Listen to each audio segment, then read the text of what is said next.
How to find H&M promo code.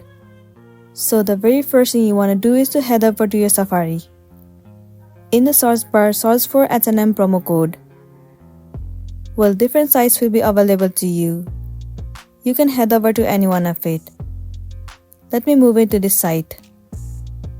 Well, it will redirect you to this page. In this page, you can see tons of different coupons are available.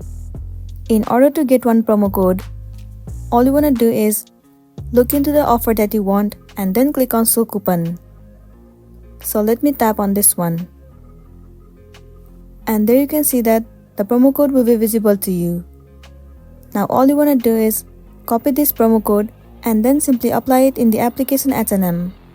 Once you apply this promo code, you will definitely receive certain amount of discount and then you'll be good to go.